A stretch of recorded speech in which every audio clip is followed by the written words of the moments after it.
Good. Oh, watch out! Watch out, be careful. Good afternoon, everybody. It's great to see you all here, ladies and gentlemen, friends. Let me begin in my position, very fortunate position as chair of the Board of Trustees of the EES, in thanking the British Council, in thanking Essam for his splendid work, and all those others he mentioned. The work of the EES in Egypt has really flourished over the years, and the board is so impressed to see the work, not only the work, but the friendships and partnerships that have developed. So we'll hear a little bit more about that later after I speak, and a little more about the future. But I wanted to reflect briefly on my student days when I was able to undertake research in the field myself. So as some of you know, because some of you were actively involved along with me, between 2006 and 2009, when I was a PhD student at Liverpool University, I got the chance to do some geophysical fieldwork at the site of Saqqara. And so I wanted to characterise this work. Briefly, I will only speak for half an hour, but it was work which was very much based on the work of the Egypt Exploration Society. It extended and developed some of that work and hopefully provided some context to particular archaeological finds. So, I don't need to tell you, of course, I'm seeing some colleagues and more friendly faces coming in at the back. The EES has worked at lots of sites in Egypt alongside Egyptian colleagues. One of the most significant from my point of view is the site of Saqqara. And the EES has led in the publication of this material.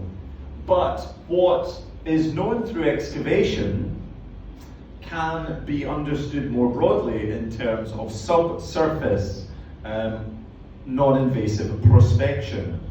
And so I was very fortunate as a PhD student at Liverpool University to meet the late, great Ian Matheson, a fellow Scotsman.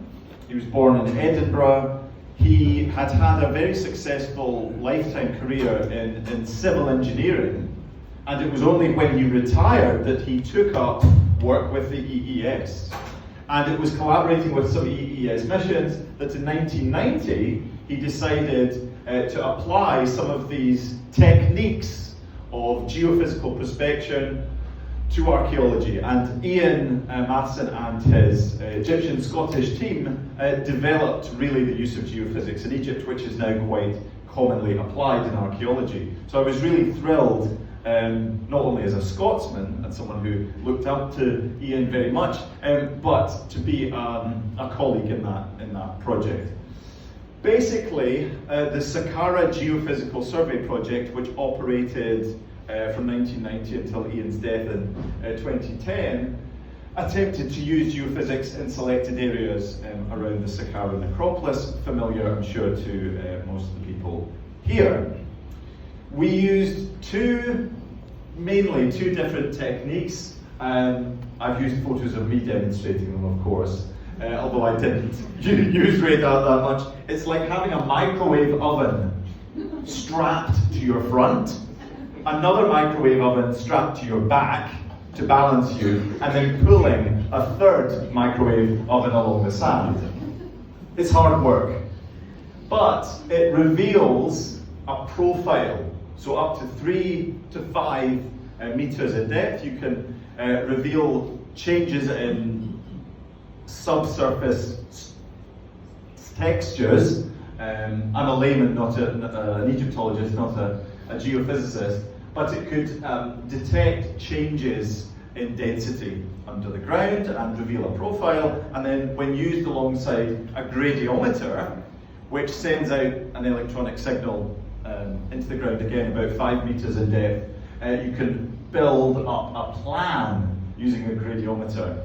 And at the site of Saqqara, which is of course very sandy, where you have structures made of mud brick, these strike a great contrast, the mud brick against the sand, and allows you to quite accurately plan subsurface structures up to 5 meters in depth. So this was work that was happening and revealing things under the sand in real time.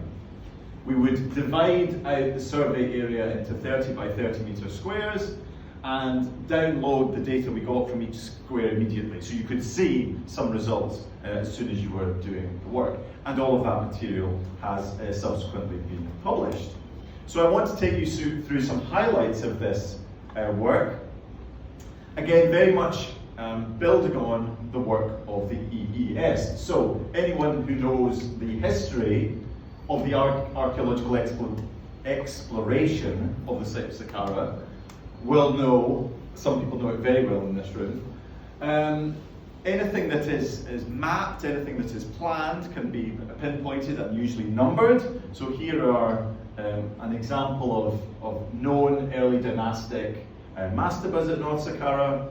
Using archaeological geophysical prospection, a lot of the gaps in these structures were able to be filled. So to give you an example, there were dozens, if not hundreds more, of those early dynastic mastabas, some of which have subsequently been excavated. This is slightly different orientation. This is from the time that we had sponsorship from Glasgow Museums, and I was born in Glasgow, so this was a feeling of Scottish pride that we could contribute to this. So north is at the top. This is the Serapeum Way, that processional route connecting the Serapeum in the west with the kind of area of the Mereruka mastaba in the east towards the cultivation, which revealed a number of very interesting structures which remain to be excavated. People know less perhaps about what goes on at Saqqara in the New Kingdom, but this is an area where the EES and Egyptian colleagues and Dutch and now Italian colleagues are contributing. So the area south of the pyramid of Djoser, south of the pyramid of Unas, was an area which was chosen actually for the last season that Ian Matheson directed, and indeed the last season before the project ended in 2009. Now, it was well known that there were impressive structures here. The tomb of Horemheb, the general who became king after Tutankhamun, well known to many of you. This is an early map from the 1840s from the German mission. So there you see the step pyramid, and to the south, lots of material had left Egypt. Subsequently, the EES and Leiden had operated there and had discovered the tomb of Horemheb. Cairo University had conducted some very important excavations a bit up towards the north, and so a research question or set of questions lay in what surrounded that area, because it's now well established that these Memphite style reliefs in museum collections around the world must have come from somewhere, and there are plenty more named individuals than there are known tombs. So this area in the New Kingdom clearly was an arena of elite display, one might say. And the good thing about, for geophysical prospection, the good thing about those New Kingdom temple tomb chapels, take the form of a small temple with a pylon at the front, is that this core structure, the core architecture, is made of mud brick. So against the Saqqara sand, it stands out crystal clear in a geophysical plan.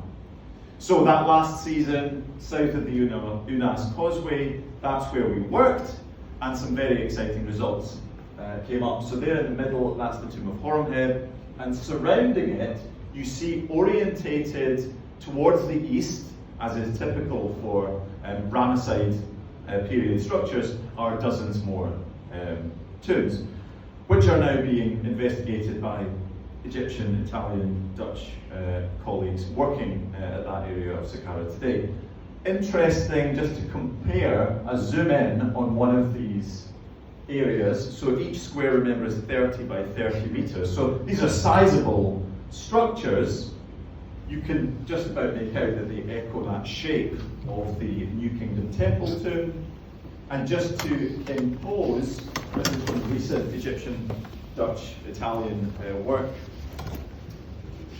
at about the right scale, So this is material that's been excavated, and the excavation now can be better planned and targeted based on the results of geophysical prospection. Something that interested me and led me to the title that I offered today about sacred landscape is clearly Saqqara was always a sacred space. It was close to the so-called capital at Memphis. It was already hallowed by use, by intensive use, by kings, by elites. So, you know, the first sizable stone structure in human history is there, the Step Pyramid, and that acts as a magnet for later kings and elites who want a tomb with a view, a place to be seen dead in.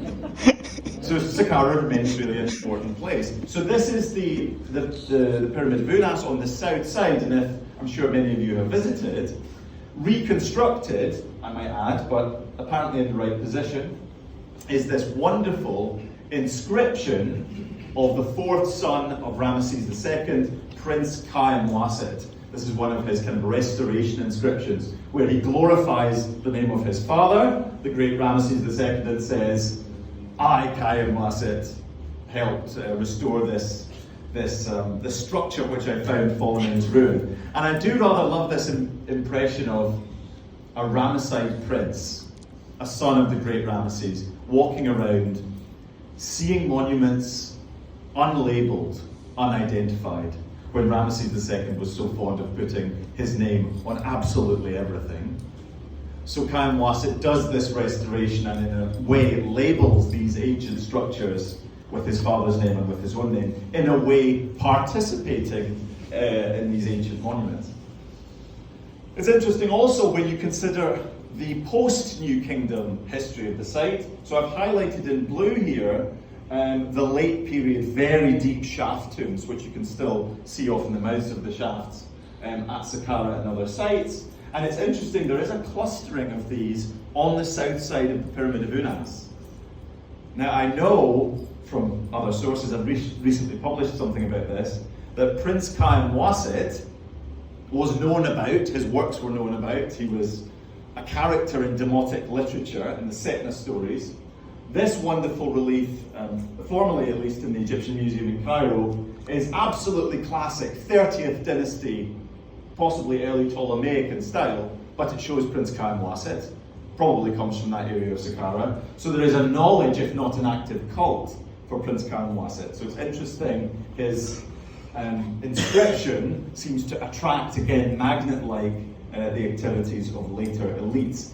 So sites like Saqqara really are multi-period, multi-layered, things that we knew, but maybe need re-emphasized in our histories of these sites. So when we come to the late period, Saqqara really kind of comes into its own, not just as a cemetery, but as a sacred focal point of religious activity for the living. So the Saqqara Geophysical Survey project did some prospection either side of the Serapeum and uncovered evidence of completely unknown temple platform structures. So the platform structure in mud brick, probably originally, as we'll see, faced in limestone. Both these northern and southern temples facing inward, again orientated towards another structure, the structure of the Serapeum, where the sacred Apis bull was buried. So to give you one of these in detail, really clear lines here from the mud brick buried in sand. An anomaly was found. It was initially thought to be maybe a cache of bronze statues, but it turned out to be pottery. I know there are fans of pottery in the room. Pottery is great. But pottery, because it's been fired, has acquired a charge, a magnetic charge, and so it shows up in one of these plans rather nicely. But combining the planning, so where you have a plan in the ground, with radar, which gives you a profile, enabled, I think this is the early 2000s when this was discovered, a series of unusual features, in this case quite clearly a set of steps were found, not very far, not very deep into the ground, and so a upon some surface cleaning, this very impressive set of limestone steps was found. So this is what I guess we have to imagine if you visited Saqqara in maybe, 300 BCE. There would be terraces of these temples. The stone has gone. It's been taken away for something else. The mud brick is mainly there and shows up on geophysical prospection. And although I always say that to groups who've not been to Saqqara before, if you look north and you see the pyramids at Abu Sir, and if you're lucky on a clear day, you can see the Giza pyramids, it's just, so much sand and desolate quiet. But at the height of the sacred animal necropolis, this would be like, Mecca or Lourdes. It would have been full of people coming to donate a bronze statuette, coming to donate an animal mummy, coming to witness the burial of the sacred Apis bull. This would be big business and would be a hive of activity, which now it's rather difficult perhaps to imagine. So under my feet there, where the photo was taken, is that Serapeum Way connecting the underground structure with that area towards the cultivation near the pyramid of Mereruka. And we have texts and we have images that talk about the Apis bull, of course. These are two unconnected images. This is kind of a conceptual image at the top, but this piece is in my current place of work, Manchester Museum, which has just reopened to the public after being closed for several years, and that's why I'm slightly croaky, because I've been doing lots of tours of our new exhibition spaces, but I'm glad of the break and glad to be back in Cairo. But this piece was discovered by those 1960s excavations by the Egypt Exploration Society. And something that I found really rewarding is talking with students and Egyptian colleagues who are working in the archive in London, where all of this material that was discovered, which is great.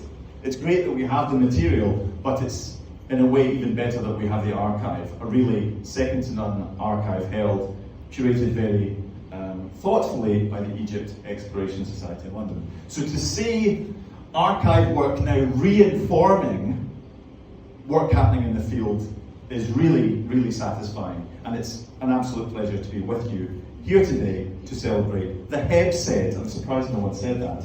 30 years, Egyptologists can't resist. 30 years of the EES in Cairo. Thank you very much.